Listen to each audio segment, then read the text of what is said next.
And good morning sa inyo mga kababayan. Ngayon po ay may mission na naman tayo. Panibagong mission, panibagong vlog na naman ang ating pagsasamahan ngayon. So kasama natin si Madam. Ayan. So, Morning. si Sister Petra nag-iihi. Pati si Sir Paul. So nag-iihi muna sila.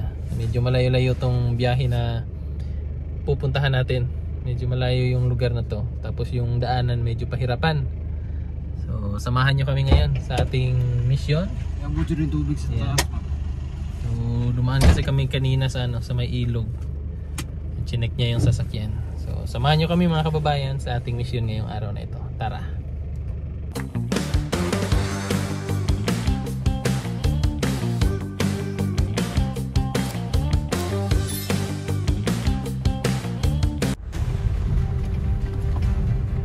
Cross the river.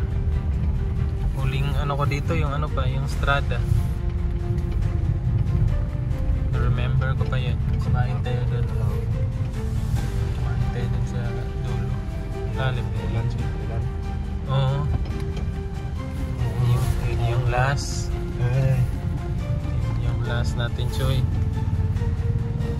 Across the river.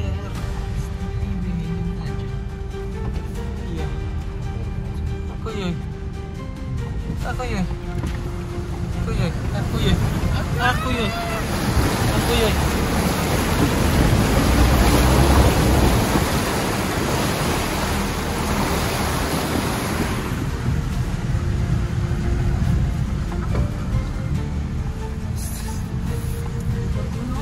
Bato eh.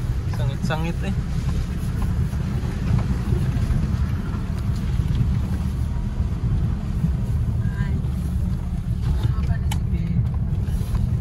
Pinaangan.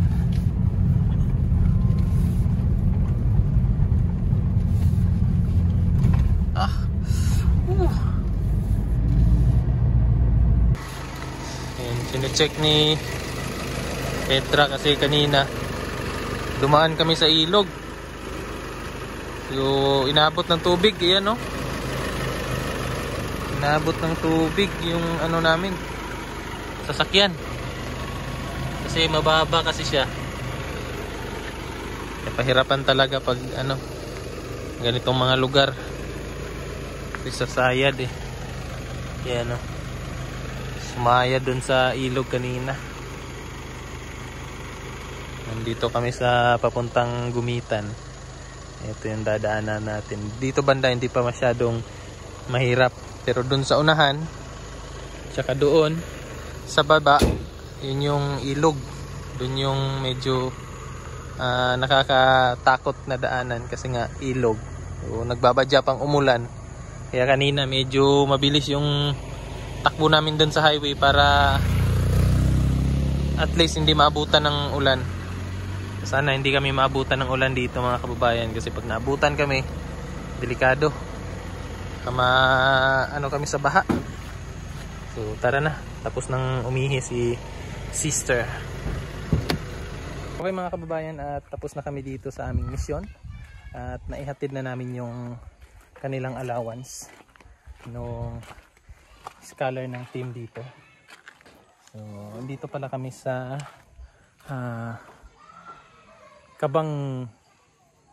Kabangbang. Ayan, Kabangbang. Ayan o.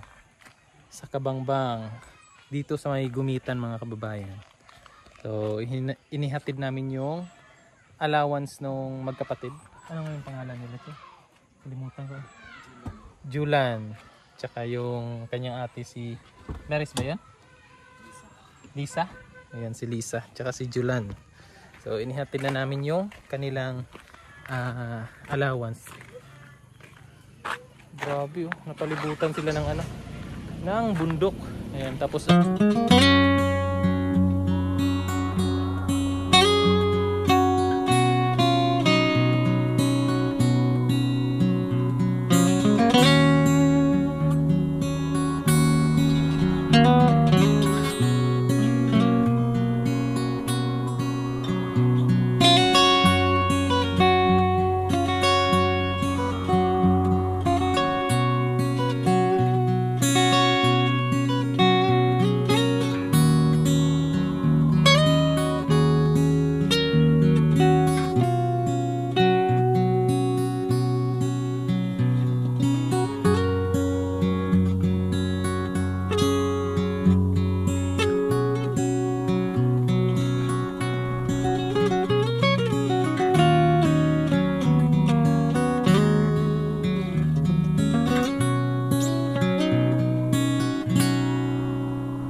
bundok.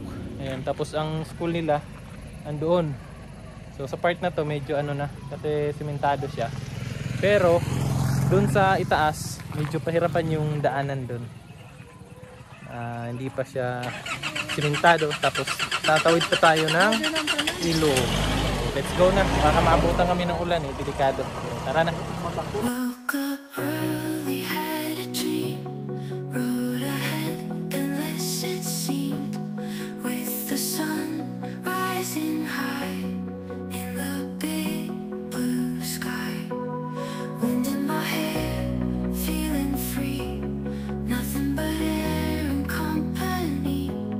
Turn the music, feel alive. Watch the shadows take a dive. On the road we go, with the sunrise glow. Hearts beating fast, make this moment last.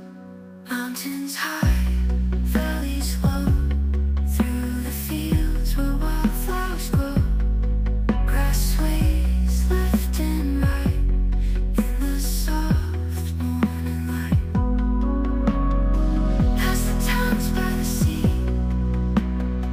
every mile a memory. Smiles shed, laughter true, rolling in the morning dew. On the road we go, with the sunrise glow. Hearts beating fast, make this moment last.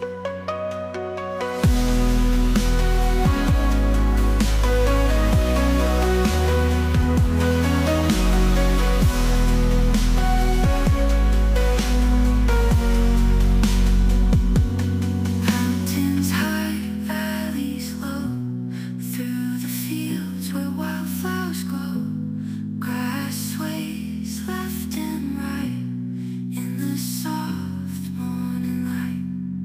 Past the towns by the sea, every mile a memory. Smiles shared, laughter true, rolling in the morning dew. Mga kababayan, kain lang muna kami dito sa may gilid ng ilog. So dito na kami kakain para ano, malamig pero andito kami sa mainit. Malamig pero andito sa mainit banda. Ba't ganon? Kain lang kami mga kababayan kasi gutom na. Nabutan ng gutom dito sa bundok. Buti na lang nakapagbaon kami ng ano, ng chicken na manok. So dito na lang. Medyo malayo pa yung ano, yung highway. So medyo ano pa, hindi na kaya sa power, gutom na, dito na lang. Buti na lang nakapagbaon kami ng ano, ulam tsaka kanin.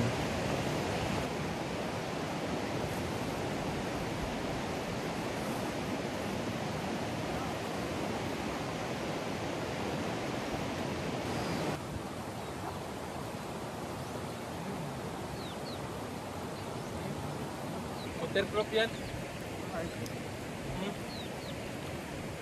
Pumasok ang tubig, hindi na lalabas.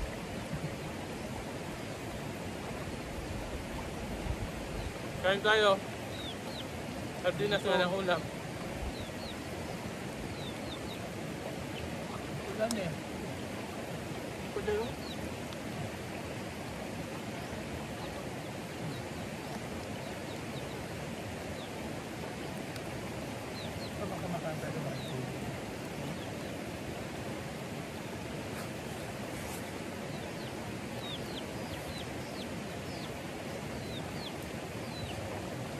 Bago. Sarap ito.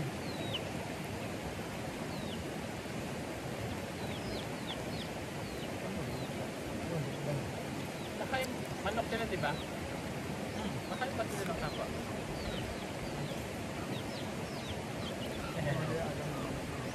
Yata ako nung nanay, nagbigay ng anak.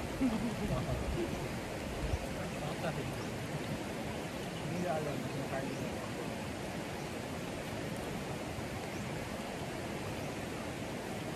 Pag namatay ba lang, jam na lang kami. Oo. Walang baboy ba kumakain baboy? Pag ang tao kumain ng baboy, ang tao ba baboy din?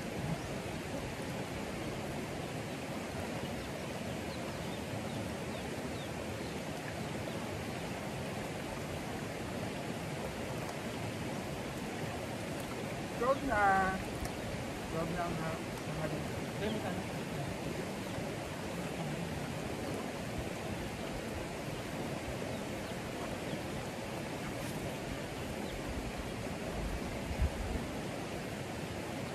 Ano?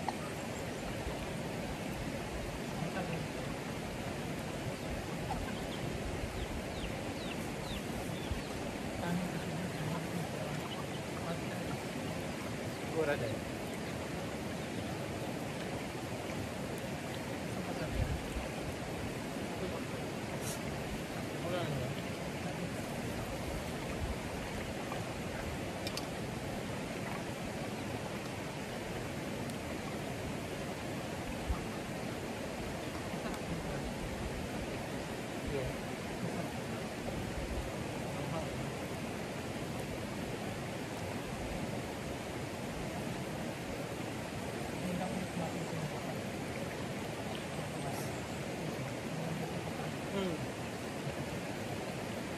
Ulan din.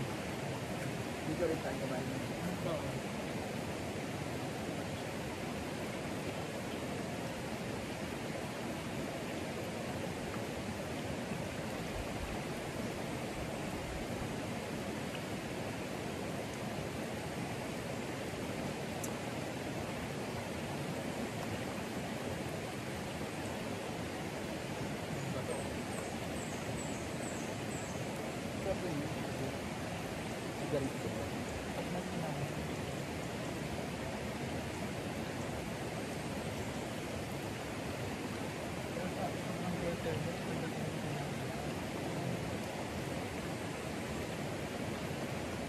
Doon sa ano?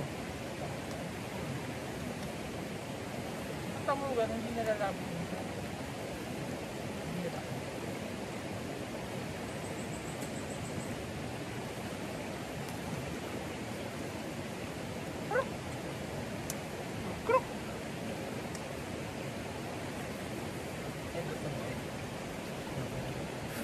Nainit pa ba? May nakulit.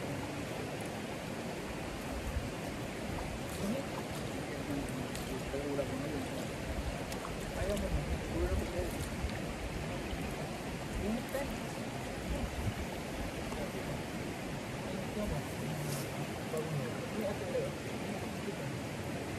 Ba't puti?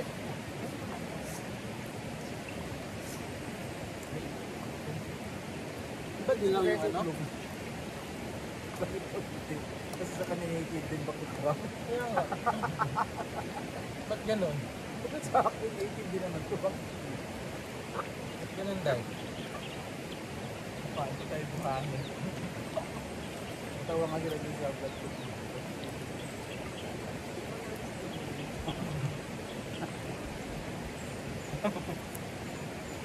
Puro pa rin ito dito. Pakinis ko lang ito dito.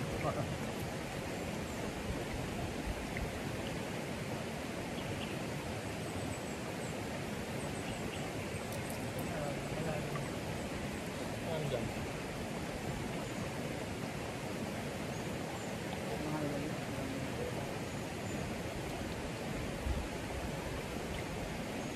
Hanggang leeg. Hanggang leeg yan. Pag nakadapa.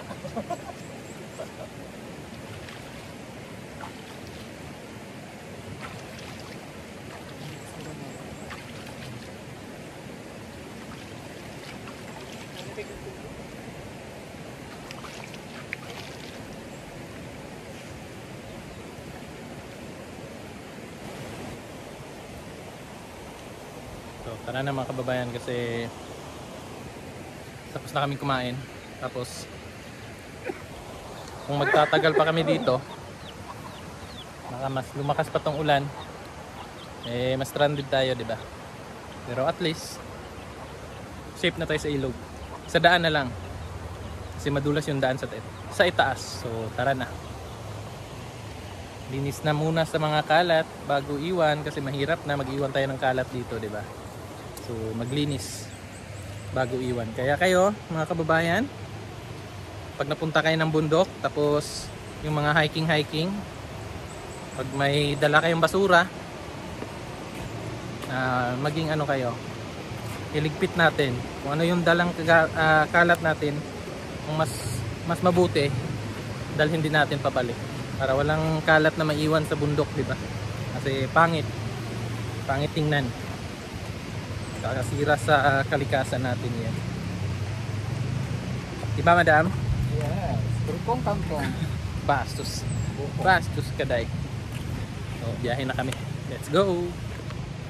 So yan mga kababayan, at andito na kami sa PB House. So dumiretso kami dito kasi nga may mga dala kaming halaman. Ito. So kailangan namin to itanim kasi hindi siya nakalagay sa paso. So kailangan malagay kaagad siya sa lupa. So itatanim natin to ngayon para mabuhay na siya. Sayang naman kung hindi siya maitanim. So saka na lang yan ililipat pag ano na, pag may paso na kami. So tanim natin dito. Doon. Linya natin sa may badyang. Yung badyang tinanim din niya ni Petra. So let's go na. So ito mga kababayan, ito yung mga tinanim ko nung kahapon yata yan. Ito. So yan yung tinanim ko dito. Tapos yan, bago yan, dala namin yan. Yung malunggay, yan din yung tinanim ko kasabay nito. May mga ano pa doon, anong tawag doon, yung tanglad. Ayan, may mga tanglad, may mga tinanim akong tanglad dyan para soon pag ano na yan, lumaki na, di na tayo manghingi sa ano, di ba, kapitbahay. May mga gulay na sila Sir Paul dito. Ito, ewan ko kung ililipat pa ba yan ni Sir Paul. Tinanim ko yan kahapon kasi pag hindi natin yan ilagay agad sa lupa, baka mamatay. O mas maigi na mailagay na agad sa lupa para mabuhay siya. So diniligan ko ngayon para sure ball na mabubuhay siya. So medyo hapon na. Hapon na naman. So maraming salamat mga kababayan sa inyong pagsama ngayong araw na ito. At sana po'y nasa mabuti kayong kalagayan. At maraming salamat at bye-bye.